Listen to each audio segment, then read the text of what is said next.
Si t'ju a bëjmë adoleshentëve të dashur namazin? Duke i folë për mirësitë e namazit. Më mundu me i folë për shembull për shpërblimin e madh që kanë ata të cilët falin namazin.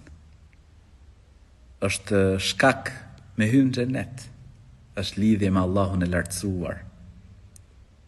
Është vendi, sejdja është vendi ku i më pranë krijuesit gjithësisë. Pra me i folë për mirësitë e namazit. Dhe normal, edukimi, mësimi i fëmijëve fillon qysh kur ata janë pra të vegjël. Qysh moshën 7 vjeçare, pra nis mësimi i namazit. Ftohen me fal namazin. Urdhërohet që ta fal, pra e urdhëron prindi. Normal obligim pastaj bëhet kur arrin moshën e pubertetit, por vazhdon edukimi.